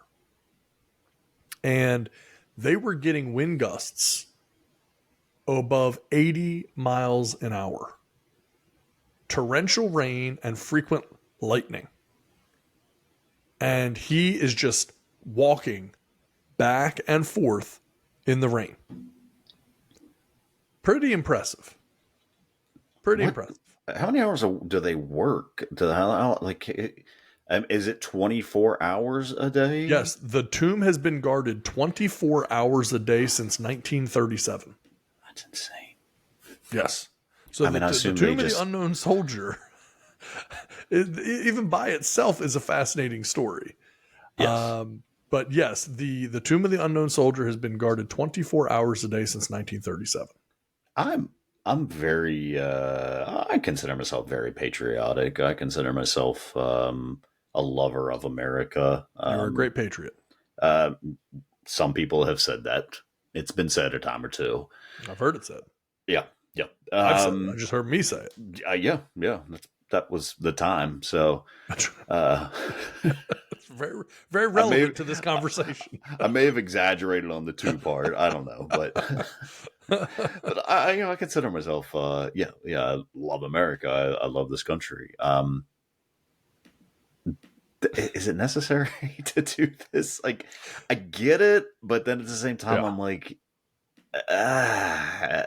is there some traditions that we can live without? Like, can we take a break? I mean, is someone trying to steal this body? Right. From what I understand, and correct me if I'm wrong, I'm saying I'm a patriot, and I guess I don't know this. I don't think his body's actually there, if I'm not mistaken. Like, I don't know that tomb actually holds the unknown soldier. I thought I remember that, but I could be completely wrong. So I can give you the breakdown. The Tomb of the Unknown Soldier is a white marble tomb. It's the final resting place for one of America's unidentified World War I service members exhumed in France and brought home to the U.S. in 1921.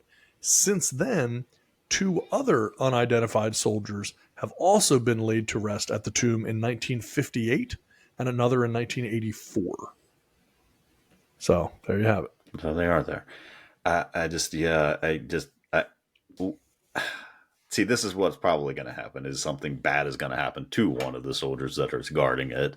Yeah. And then it's going to become a thing, and they're going to do away with it. I would love to see what people think about that. Like, I don't really, I don't know. I guess it's awesome to see. You know, I've been out there. I've seen it. It's a very cool thing to see.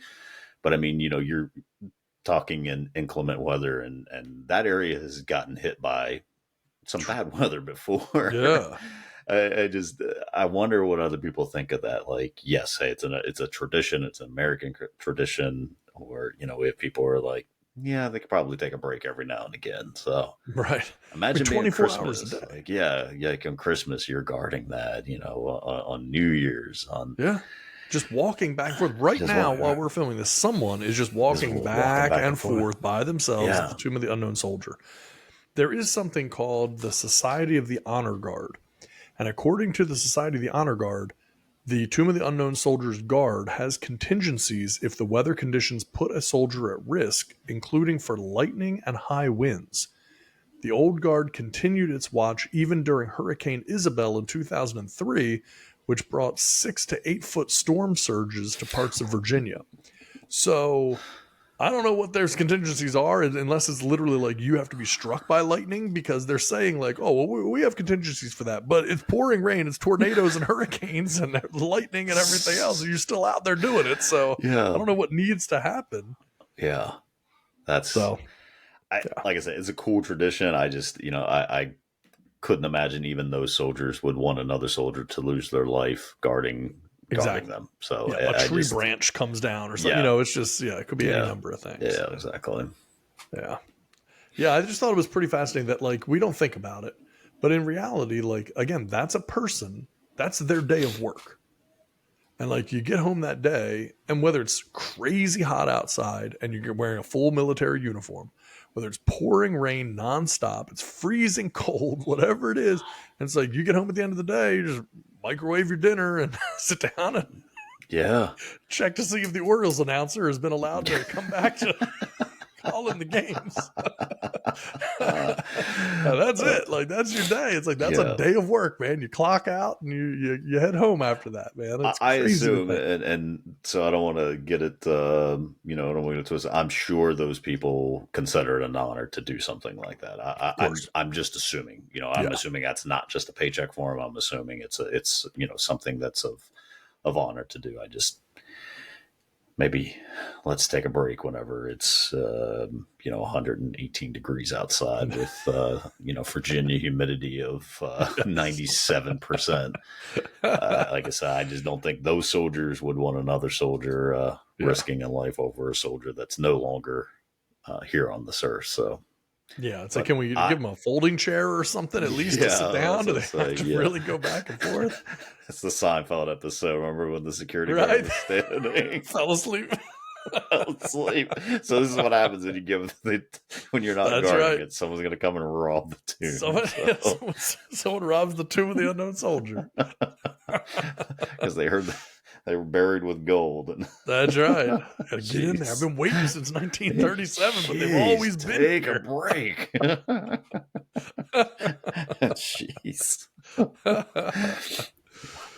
All right, so I'm going to be conscious of time. I'm just going to roll through some things that I have here. I'm actually going to hold this story, so I will hold off on that one. But I got a couple things here. This one, I think, sorry, I almost forgot. Quick hits. Thank you. So we've been talking a little bit of sports tonight, and I saw this the other day, and I thought this is maybe the most incredible stat I can think of, and also one of the most overlooked stats. And this is coming to us from the world of baseball. So far, this season in Major League Baseball, 14 players have already struck out over 100 times, led by Kyle Schwarber with 117 strikeouts. That's actually probably higher now. So, follow me. 14 players have struck out over 100 times so far this season. Tony Gwynn struck out 188 times during the entire decade of the 1990s.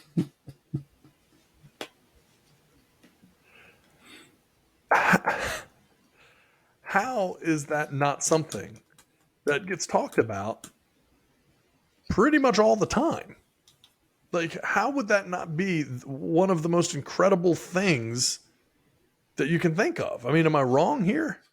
Well, no. I mean, he's one of the greatest hitters of all time, obviously. Not to us old heads that lived in the 90s, early 2000s baseball, right? The great generation of baseball. So is what I call it. Yeah. No, to us, no. Like that was something that that was frowned upon. But when they started to come out with these advanced analytics and everything else, like striking out is not a big deal anymore. Like it's just not. Like these guys now aren't trying, with 2 strikes, they're not shortening their swing up, and just trying to slap something out there. They're still trying to just drive the ball over the fence because that's what the analytics say to do. Strike out a ton, but hit a ton of home runs. Batting average isn't such a big deal anymore. It's to me, it's what's made baseball completely just boring. I don't know. Like I miss Ricky Henderson stealing 180 bases a year. I mean, I miss that. I miss the situational hitting. The bunting the guy over. Now it's like if you bunt, like, oh, what a terrible waste of an out. And I was like, well, Right. I mean, no, there was a advancing strategy to all of this, right? And yeah, like you would root for a player, and now it's like it's just these things that are just made up stuff. Like I don't care what you tell me. You can try to explain it to me, and I'm still not going to believe you. This war, wins above replacement. Mm-hmm. Like you would know what a replacement player would actually do in your exact same situation. It's the dumbest thing to me. Like I just. How do you know what an average person would do in that situation? Like you don't know. It's just, I'm sure it's more, but now there's F war, there's B war, and Right. it's like all this stuff, and strikeouts just isn't a big deal. And meanwhile, you got Tony Gwynn that, it just never struck out. Like it was a feat. It was just like it was Sports Center if someone struck Tony Gwynn out.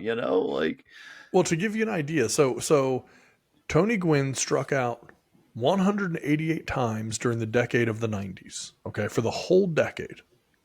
So you think, okay, well, who's the best hitter of today? Well, one of them is certainly Mike Trout. The 2014 season alone, just 2014, keep in mind, 2014 was, I believe, an MVP season for Mike Trout. He struck out 184 times. Tony Gwynn struck out 188 times for the 1990s. And for those who are wondering, I don't know that you would even consider the 90s peak Tony Gwynn time because he retired in 2001. He played from 1982 to 2001.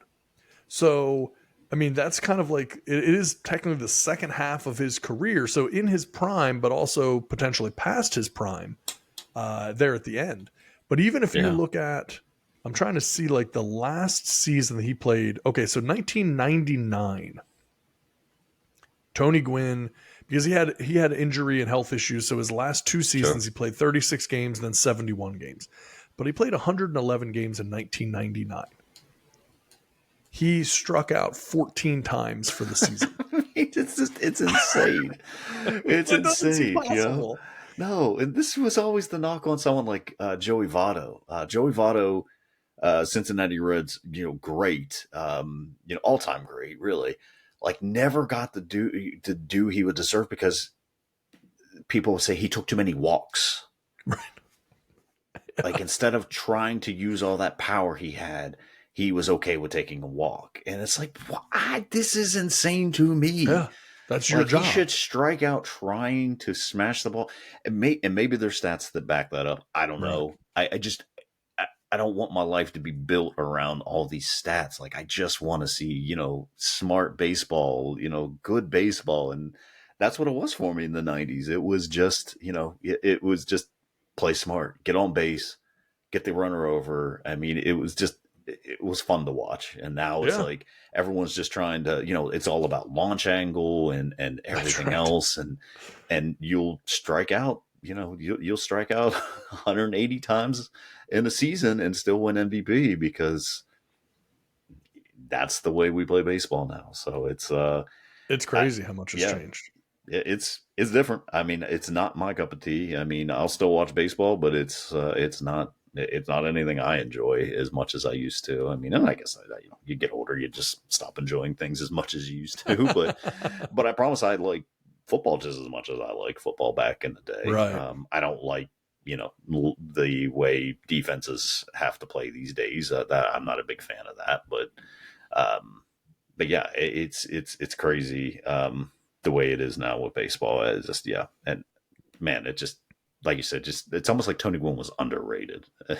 Yeah, I mean, really, he's never mentioned among the all-time elites. It's just That dude just loved to play baseball, and he was just so good at it.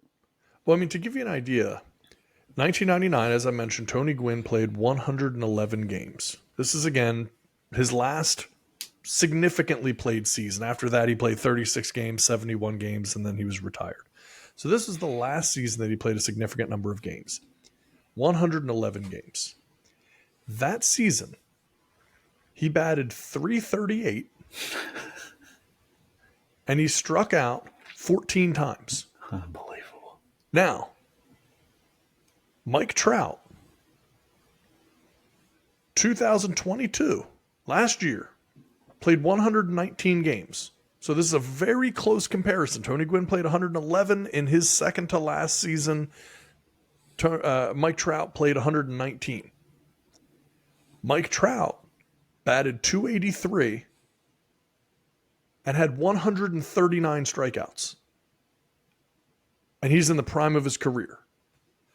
And Tony Gwynn, it goes from .283 for Mike Trout to .338 for Tony Gwynn. So what is that? A 65, 70 point increase in batting average.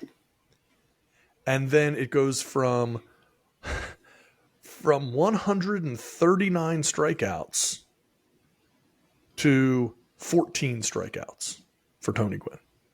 And that was at the end. That was at the end of his career. Yeah. Now, of course, he never had the slugging power that, a Mike Trout has. He wasn't hitting tons of home runs and all of those types of things.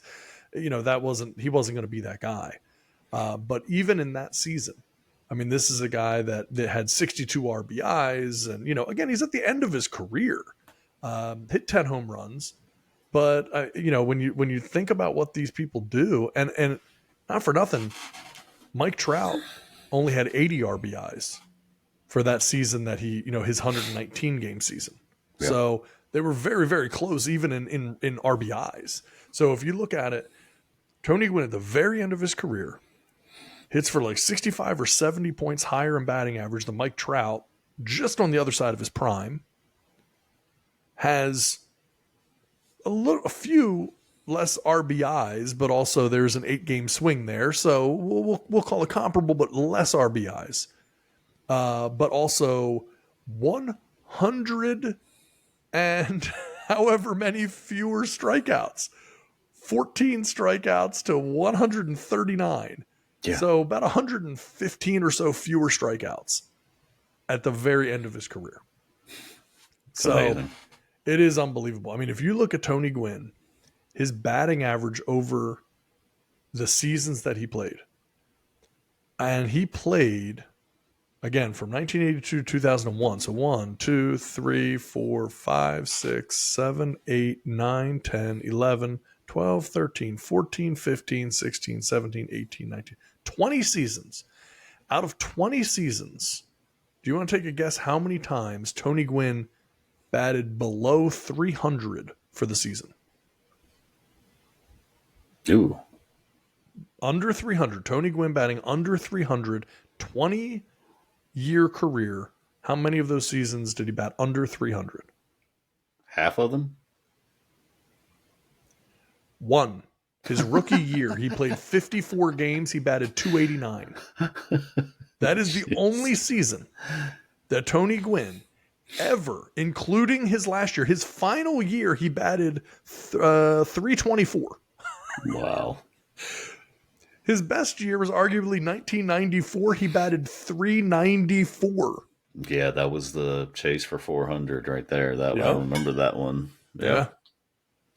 So, I mean, when you look at what this guy did, 19 out of 20 seasons, he batted 300 or higher. The only one he didn't was his rookie year because he only played 54 games. He still batted .289. So there's every possibility another couple of games played and he might have ended up at 300 anywhere. Jeez. So the last 19 seasons of Tony Gwynn's career, he batted 300 or higher in every single season. Unbelievable. Yeah. So that's very underrated, I think, but totally agree. Yeah, I just thought that stat. I was like, how is it possible that Tony Gwynn is striking out for a whole decade in about the same amount that players are striking out in one season now? One season. And like you said, that's considered acceptable. Yep. 100%. Incredibly strange. So, anyway, I guess we can go ahead and get ready to wrap this sucker up. I think we've covered it. Do you have anything you want to touch on before we go into the last little thing of the night here? Well, shame on Colin Cowherd today on his show, naming quarterbacks who will never win a Super Bowl and This year, who can't win a Super Bowl this season. Yeah, and it's like a Ron Burgundy moment. Like he's literally just looking through the list of quarterbacks, and why this guy was even on there, I'm not sure. It mentions Dwayne Haskins, who tragically passed away about this time last year, as someone who will not win a Super Bowl this year.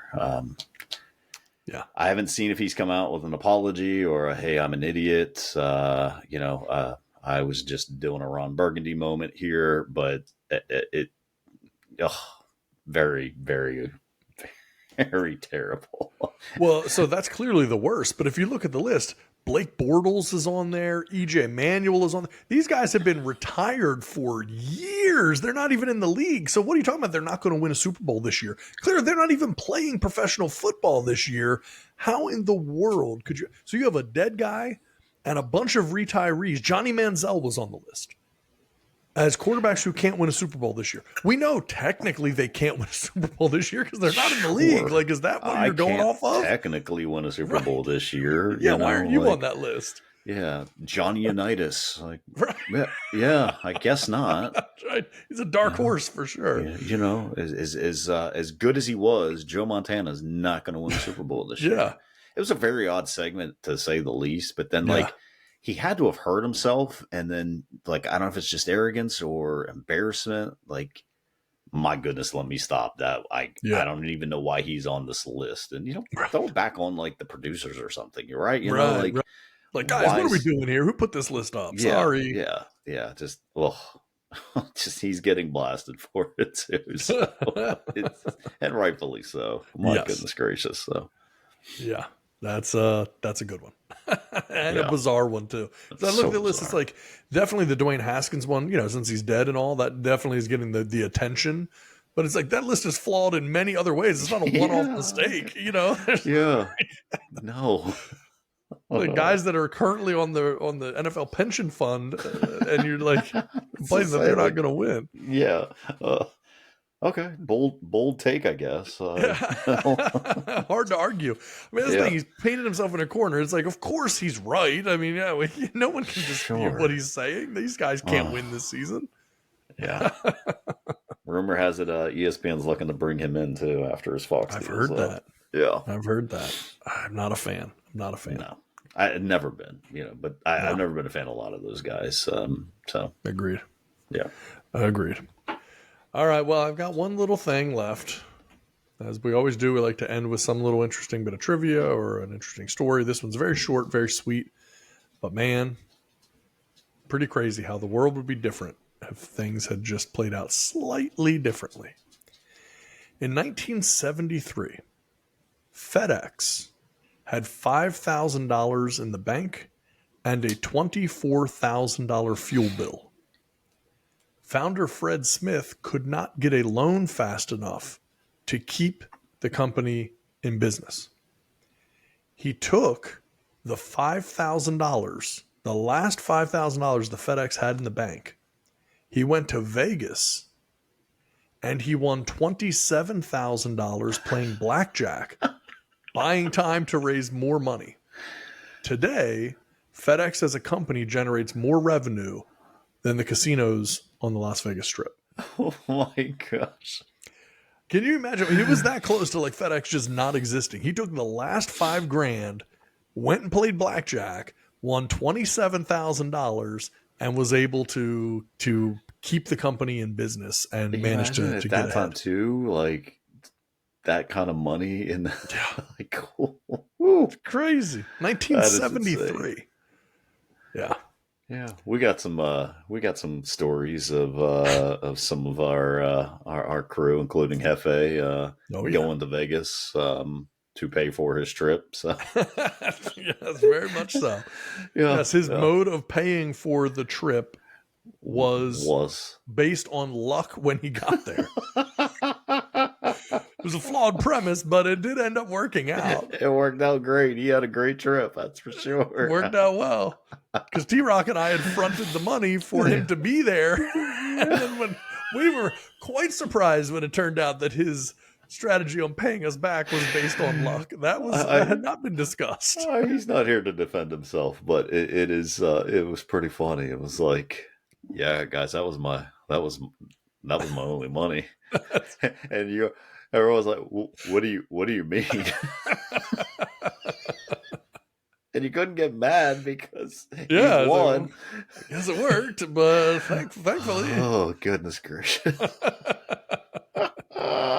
That's it. We won't go to do any more detail because he's not here to defend himself. But, but we do have some Vegas stories we'll have to get into sometime. One of these days we'll have to do a Vegas Vegas cast. Yeah.